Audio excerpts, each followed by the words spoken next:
Everyone, this is me Sathiya here. मैं आपके लिए लेके आई हूँ क्विक रीडिंग जो कि होगी उन लोगों के लिए जो जानना चाह रहे हैं कि कब होगी आपकी शादी और कैसी रहेगी मैरिड लाइफ। तो ये रीडिंग चेक कर सकते हो। क्विकली हम इसको डिस्क्राइब करेंगे। इंग्लिश में ऑलरेडी मैं कर चुकी हूँ reading, so I will just go with the same cards. Just mindful की जनरल रीडिंग है, सबके साथ मैच कर भी सकती है और नहीं भी। सो जो बातें मैच करती हैं उन मैसेजेस को पिक करो और बाकी सबको छोड़ दो। सो अगर हम बात करें कि कब होगी आपकी शादी, तो अप्रैल का महीना काफ़ी सिग्निफिकेंट रह रहा है यहाँ पर। कमिंग अप्रैल हो सकता है, but April is going to be the time जब आपकी शादी होगी। अच्छा, अगर आपको मैं ये चीज़ कहूँ कि आप अगर सोच रहे हो कि कौन सा अप्रैल होगा, इस साल का अप्रैल तो गुजर गया, अगले साल का अप्रैल होगा या उससे अगले साल का अप्रैल होगा, एक चीज़ मैं आपको यहाँ पे कहूँगी कि आपको इस चीज़ को लेकर ऑब्सेस नहीं करना है कि कब होगी शादी, कब होगी शादी, कब होगी शादी। जितना ज़्यादा आप ऑब्सेसिवली इस चीज़ को देखोगे ना, चाहे आप किसी स्पेसिफिक समवन के साथ शादी करना चाह रहे हो, चाहे आप बस शादी करना चाह रहे हो, आपका ऑब्सेशन हैज़ टू गो। शादी को लेकर ऑब्सेशन जब आपका ख़त्म होगा तभी आपकी शादी होगी। आपको एक चीज़ जानना है, एक चीज़ अंडरस्टैंड करनी है कि आपकी शादी होगी, अप्रैल के महीने में आपकी शादी होगी। आपको बिलीव रखना है, फेथ रखना है कि this is going to happen, ये इवेंट आपकी ज़िंदगी में आना है। लेकिन अगर आप इसके बारे में ऑब्सेशन अपना नहीं छोड़ते हो ना, तो ये कभी नहीं होगा। आप में से कुछ लोगों का तो ऑलरेडी आपको नेगेटिव लग रहा है कि मुझे नहीं लगता मेरी शादी इस साल में होनी है या मेरी ज़िंदगी में होनी है कभी। अगर आप उस माइंडसेट में हो ना, तो भी आपको इस माइंडसेट को लेकर अपने आप को क्लियर करना पड़ेगा, अपने आप को पॉजिटिव करना पड़ेगा। जहाँ तक बात आती है आपकी मैरिड लाइफ कैसी रहेगी, तो वो बहुत अच्छी रहेगी। लेकिन यहाँ पे जितने भी कार्ड्स हैं मैरिड लाइफ को इंडिकेट करते हुए, ऐसा लग रहा है कि आप इस इंसान के साथ, आपकी या तो अरेंज मैरिज होगी, और अगर लव मैरिज भी है तो it's gonna be love at first sight वाला सिनेरियो।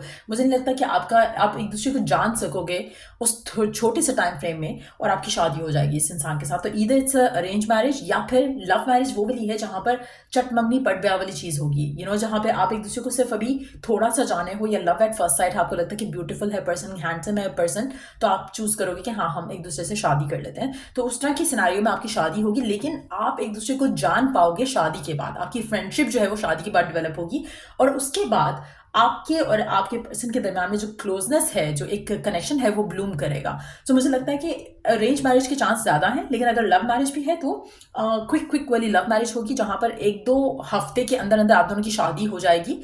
और फिर आप जब एक दूसरे के साथ रहना शुरू करोगे तो आपको थोड़ा शुरू में इश्यूज आएंगे एक दूसरे को अंडरस्टैंड करने में, लेकिन जब आपकी फ्रेंडशिप हो जाएगी तो आप दोनों का कनेक्शन काफ़ी स्ट्रेंथन अप करेगा। आप में से कुछ लोगों के लिए जब आपकी शादी इस इंसान से होगी तो there is something that you have to forgive and forget about the past में से हील करना होगा, या आपको या आपके पर्सन को। उसके बाद जब वो हीलिंग इज डन तो आपका रिलेशनशिप डेफिनेटली बहुत स्ट्रेंथन अप हो जाएगा। फिर आपको लगेगा कि ही और शी इज द वन, ये वर्थ था कि जिसका आपने इंतजार किया है। सो कहीं ना कहीं आपका कनेक्शन फिर बहुत ज़्यादा सॉलिड और स्ट्रांग हो जाएगा। मुझे लगता है कि आप में से कुछ लोगों के लिए ये पर्सन हो सकता है कि आपकी सेम कल्चर या रिलीजन से बिलोंग नहीं करता हो, लेकिन जब आपका एक दूसरे को अंडरस्टैंडिंग हो जाएगी ना, तो फिर आपको लगेगा कि ही और she was meant to be your life partner. तो कहीं ना कहीं वो इतना स्ट्रांग कनेक्शन बन जाएगा कि फिर आपको लगेगा कि ये तो परफेक्ट हो गया जो भी आपकी ज़िंदगी में हुआ है इस इंसान के साथ। अच्छा, एक और चीज़ मैं यहाँ पे मेंशन करूंगी कि आप में से कुछ लोग होंगे जो बहुत, या एक या दो मैं कह सकती हूँ मैक्सिमम, कि हो सकता है कि बहुत कोई पास्ट का पर्सन भी आपकी ज़िंदगी में वापस रिटर्न बैक करे। सम पर्सन जिसके साथ आपका फिजिकल रिलेशनशिप रहा हो, लेकिन कभी भी आपकी दोस्ती नहीं थी, कभी भी आपका फ्रेंडशिप नहीं था कि आप एक दूसरे को अच्छे से जान सके हो।